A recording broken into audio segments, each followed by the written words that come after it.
നമസ്കാരം. 2023 ജൂൺ 5-നാണ് കൊല്ലം സുധി എന്ന കലാകാരൻ ഈ ഭൂമി വിട്ടുപോകുന്നത്. അപ്പൊ ഈ സംഭവം ഉണ്ടായതിനു ശേഷം കൊല്ലം സുധിയുടെ സഹപ്രവർത്തകരായിക്കോട്ടെ, കൂട്ടുകാരായിക്കോട്ടെ, മലയാളി പ്രേക്ഷകരായിക്കോട്ടെ ഏറ്റവും കൂടുതൽ പരിതപിച്ചത് കൊല്ലം സുധിയുടെ ഭാര്യയെ ഓർത്താണ്. പാവ സ്ത്രീ ഈ ചെറിയ പ്രായത്തിലെ വിധവയായിപ്പോയി. ഇനി അവരെന്ത് ചെയ്യും? ഒരു കുട്ടിയുണ്ട്, ആ കുട്ടിയെ ഇനി എങ്ങനെ വളർത്തും, എങ്ങനെ അവർ ജീവിക്കും? ആകെ ആ കുടുംബത്തിന്റെ ആശ്രയം എന്ന് പറയുന്നത് കൊല്ലം സുധിയായിരുന്നു. ഇനി അയാളില്ല, ഇനി ആരവർക്ക് ഭക്ഷണം വാങ്ങിച്ചു കൊടുക്കും? ആരവർക്ക് വേണ്ടിയുള്ള കാര്യങ്ങളൊക്കെ കൊണ്ടു കൊടുക്കും? എങ്ങനെ ജീവിക്കും? എന്നാലും കഷ്ടമായിപ്പോയി ആ ഒരു സ്ത്രീയുടെ ഒരു വിധി. ഇങ്ങനെ പറഞ്ഞ് സഹതാപ തരംഗങ്ങൾ കൊണ്ട് രേണുവിനെ മൂടുമായിരുന്നു ആൾക്കാർ.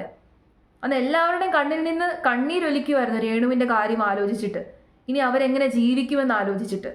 അത് കഴിഞ്ഞ് ഈ സംഭവം എല്ലാം മാറി ഒരു മാസം കൊണ്ട് കഴിഞ്ഞപ്പോഴേക്കും പതിയെ പതിയെ ആൾക്കാരുടെ ചിന്താഗതി മാറാൻ തുടങ്ങി. കൊല്ലസുധിയുടെ ഭാര്യ രേണു, അവളിപ്പോൾ എന്തോ ചെയ്യുവാണ്?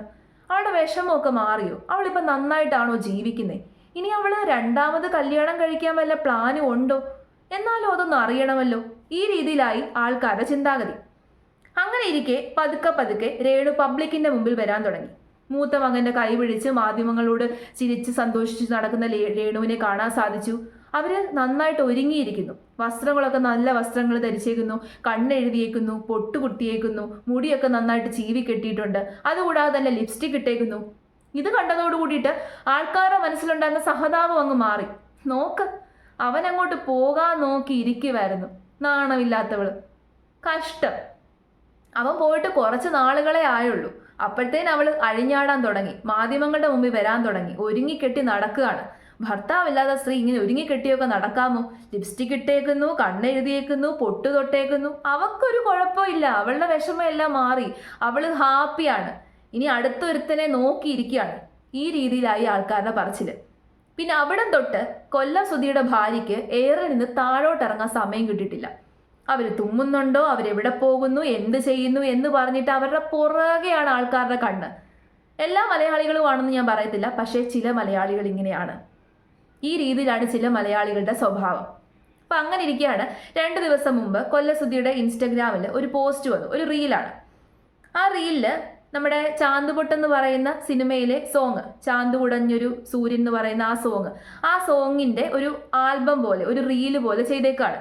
അപ്പോൾ കൊല്ലസുധിയുടെ ഭാര്യയുടെ കൂടെ വേറൊരാളും കൂടി അഭിനയിച്ചിട്ടുണ്ട്. ദാസേട്ടൻ കോഴിക്കോട് എന്ന പേരിലാണ് അദ്ദേഹത്തിന്റെ ഇൻസ്റ്റഗ്രാം. അപ്പോൾ ആ പുള്ളി കൊല്ലസുധിയുടെ ഭാര്യയുമാണ് അതിനകത്ത് അഭിനയിച്ചേക്കുന്നത്. അത്യാവശ്യം മിങ്കിൾ ചെയ്തിട്ടാണ് അതിനകത്ത് അഭിനയിച്ചേക്കുന്നത്. ആ സോങ്ങിന്റെ സീൻ ഏതൊക്കെയാണ് നിങ്ങൾക്ക് ഓർമ്മയുണ്ടല്ലോ, അതേപോലെ. എന്നാൽ അത്രയും മിങ്കിൾ ചെയ്തിട്ടല്ല, എന്നാലും അത്യാവശ്യം മിങ്കിൾ ചെയ്തിട്ടാണ് ആ ഒരു ഇതിനകത്ത് അഭിനയിച്ചേക്കുന്നത്. ഇത് കണ്ടതോടു കൂടിയിട്ട് മലയാളികളുടെ കുരു പൊട്ടി. കുറ്റപ്പെടുത്താൻ നോക്കിയിരിക്കുവാണ്, എന്തെങ്കിലും കാരണം കിട്ടാൻ നോക്കിയിരിക്കുമായിരുന്നു മലയാളികൾ. ഇപ്പൊ കാരണം കിട്ടി. നോക്കടാ അവളെ, അയ്യേ നാണക്കേട്. ആ ഭർത്താവിനെ എങ്കിലും ഒന്ന് ആലോചിച്ചൂടെ? അയാൾ പോയിട്ട് അധികം നാളായില്ല, അയാൾ പോയിട്ട് ഒരു 2-3 വർഷം പോലും ആയില്ല. അപ്പോഴത്തേന് അവൾ അഴിഞ്ഞാടാൻ ഇറങ്ങിയേക്കുന്നു, നാണമില്ലാത്തവള്. ഇത്രയേ ഉള്ളൂ പെണ്ണുങ്ങൾ. പെണ്ണുങ്ങൾ എന്ന് പറഞ്ഞാൽ ഇതാടാ, പെണ്ണുങ്ങൾ എന്ന് പറഞ്ഞാൽ ഇത്ര നിസ്സാരമാണ്. അവളുമാർക്കൊന്നും വിഷമവും ഇല്ല, വേദനയില്ല.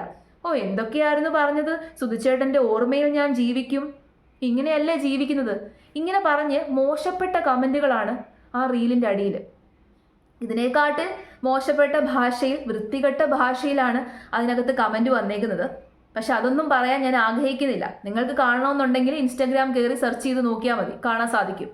സപ്പോർട്ട് ചെയ്യുന്നവരുണ്ട് കേട്ടോ, ഇല്ലെന്നൊന്നും പറയുന്നില്ല. പക്ഷെ സപ്പോർട്ട് ചെയ്യുന്നത് വളരെ കുറച്ച് ശതമാനം ആൾക്കാർ മാത്രമാണ്. പിന്നെ ചില ആൾക്കാർ, കൊല്ലസുധിയോട് ഭയങ്കര ആത്മാർത്ഥ സ്നേഹമുള്ള ചില ആൾക്കാർ ഉപദേശിക്കുന്നുണ്ട്. അത് പക്ഷെ നല്ല ഭാഷയിലാണ് ഉപദേശിക്കുന്നത്. അതിനെ നമുക്ക് വലിയ കാര്യമാക്കണ്ട. പോസിറ്റീവായിട്ട് റെസ്പോണ്ട് ചെയ്തവരും പോസിറ്റീവായിട്ട് ഉപദേശിച്ചവരെ ഞാൻ ഇതിനകത്ത് ഉൾപ്പെടുത്തിയിട്ടില്ല. പക്ഷേ വൃത്തികെട്ട രീതിയിൽ കമന്റ് ഇടുന്നവരെയാണ് ഞാൻ ഇതിനകത്ത് ഉദ്ദേശിക്കുന്നത്. നിങ്ങൾ ആരാണെന്നാണ്? നിങ്ങൾക്ക് എന്ത് അധികാരമാണ് അവരെ ജഡ്ജ് ചെയ്യാൻ? അവരെ ഈ രീതിയിൽ തരം താഴ്ത്തി കാണിക്കാൻ നിങ്ങൾ ആരാണ്? നിങ്ങൾക്ക് എന്തെങ്കിലും ഒരു റൈറ്റ് ഉണ്ടോ? 1% റൈറ്റ് ഉണ്ടോ?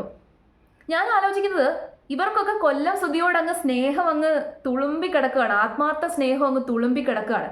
നിങ്ങളൊരു കാര്യം മനസ്സിലാക്കണം, കൊല്ലസുധി എന്ന് പറയുന്ന കലാകാരൻ ഈ ഭൂമി വിട്ടു പോകുന്നതിന് മുമ്പ് അദ്ദേഹം ഭയങ്കരമായിട്ട് സ്ട്രഗിൾ ചെയ്ത് ജീവിച്ചൊരു വ്യക്തിയാണ്. ഓപ്പർച്യൂണിറ്റീസിന് വേണ്ടിയിട്ടും അവസരങ്ങൾക്ക് വേണ്ടിയിട്ടുമൊക്കെ ഭയങ്കര സ്ട്രഗിൾ ചെയ്ത് ജീവിച്ച വ്യക്തിയാണ്. അദ്ദേഹത്തിന്റെ ജീവിതത്തിൽ മുഴുവൻ പ്രശ്നങ്ങളായിരുന്നു. കിടക്കാൻ ഒരു വീട് പോലും സ്വന്തമായിട്ട് ഇല്ലാതിരുന്ന ഒരു വ്യക്തിയാണ്.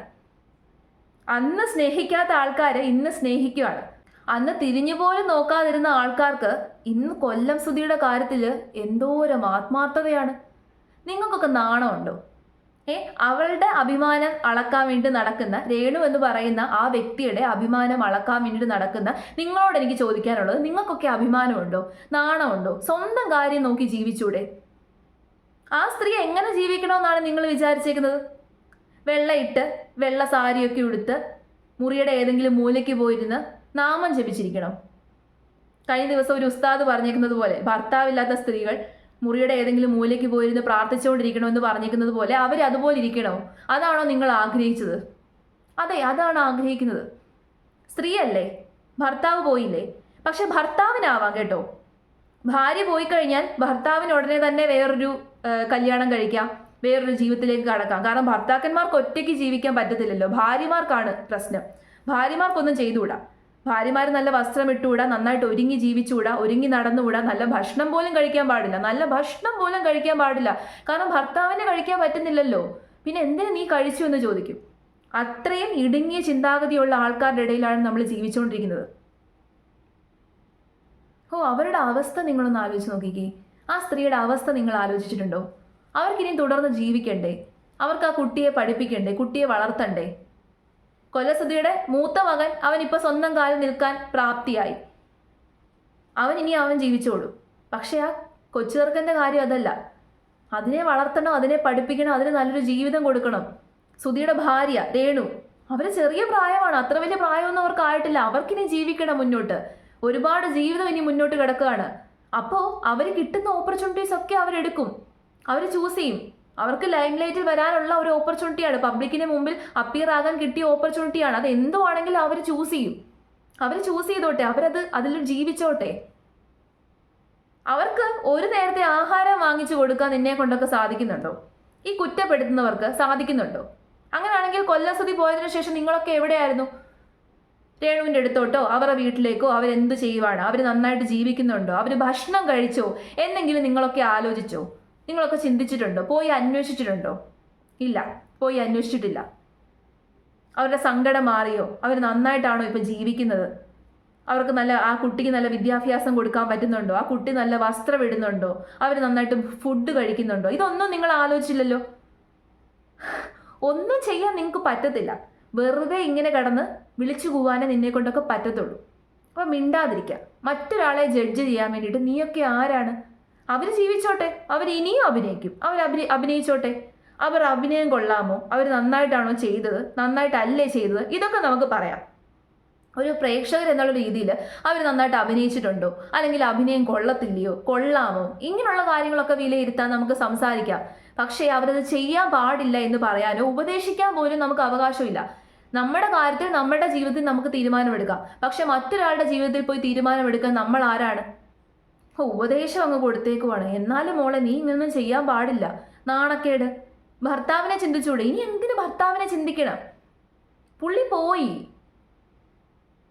പോയി, ഈ ലോകം വിട്ട് പോയി കഴിഞ്ഞു. പുള്ളിയുടെ പ്രസൻസും ഇല്ല, ഒന്നുമില്ല. അവർക്ക് ചിലപ്പം പ്രസൻസ് അനുഭവിക്കുന്നുണ്ടായിരിക്കാം, പക്ഷേ അയാൾ ഇല്ലിനി. പിന്നെയും അയാളെ പിടിച്ചുകൊണ്ടിരിക്കുകയാണ്. അയാളോട് അങ്ങ് സ്നേഹം അങ്ങ് ഒലിച്ചിറങ്ങുവാണ്. അയാളോടൊരു സ്നേഹവും ഇല്ല. അയാളോടുള്ള സ്നേഹമല്ല, എങ്ങനെയെങ്കിലും എന്തെങ്കിലുമൊക്കെ പറഞ്ഞ് രേണു എന്ന് പറയുന്ന ഭാര്യയെ കുറ്റപ്പെടുത്തണം, രേണുവിനെ ഇല്ലാതാക്കണം. അവർ സന്തോഷിക്കാൻ പാടില്ല, അവർ ചിരിക്കാൻ പാടില്ല, അവരൊന്നും ചെയ്യാൻ പാടില്ല. അതാണ് മലയാളികളുടെ ലക്ഷ്യം. എല്ലാവരും അല്ല, ചില ആൾക്കാർ. ഇപ്പോഴും അത്തരത്തിലുള്ള ഇടുങ്ങിയ ചിന്താഗതിയുള്ള ആൾക്കാർ ഇപ്പോഴും നമ്മുടെ ഈ ലോകത്തുണ്ട്. ഭർത്താവ് പോയി കഴിഞ്ഞാൽ ഭാര്യയുടെ കതവിന് പോയി മുട്ടുന്ന ആൾക്കാർ വരെയുണ്ട്. ആ സമയത്ത് തുറന്നു കൊടുത്തില്ലെന്നുണ്ടെങ്കിൽ ഈ മുട്ടിയ ആൾക്കാർ തന്നെ കഥ പറഞ്ഞുണ്ടാക്കും. അവൾ ശരിയല്ല കേട്ടോ, അവൾ ആരാണ്ടേക്ക് വിളിച്ച് അകത്ത് കയറ്റുന്നുണ്ട്. ഇനി ഭർത്താവ് പോയതിനു ശേഷം ഭാര്യ നന്നായിട്ടൊന്ന് ഒരുങ്ങി നടന്നു കഴിഞ്ഞാൽ ഏതോ ഒരുത്തനെ കാണിക്കാൻ വേണ്ടിയിട്ടാണ് ഈ ഒരുങ്ങി നടക്കുന്നത്. അത് ഭർത്താവ് പോയ സ്ത്രീകൾ മാത്രമല്ല, ഈ സമൂഹത്തിൽ ജീവിക്കുന്ന ഒട്ടുമിക്ക സ്ത്രീകളും നേരിടുന്ന ഒരു പ്രശ്നമാണ്. വലിയ കപട സ്നേഹം കാണിച്ചുകൊണ്ട് വന്നേക്കുന്നു. സുധിയോടങ്ങ് സ്നേഹമാണ്, വെറും കപട സ്നേഹമാണ് ഇവരൊക്കെ കാണിച്ചുകൊണ്ടിരിക്കുന്നത്, വെറും കപട സ്നേഹം. സുധി എന്ന് പറയുന്ന വ്യക്തി ജീവിച്ചിരുന്ന സമയത്ത് ഇവർക്കൊന്നും ഒരു സ്നേഹവും ഉണ്ടായിരുന്നില്ല, ഒരു കരുതലും ഉണ്ടായിരുന്നില്ല, ഒരു കാരുണ്യവും ഉണ്ടായിരുന്നില്ല. സുധി പോയി കഴിഞ്ഞപ്പോഴേക്കും സുധിയോടങ്ങ് സ്നേഹം.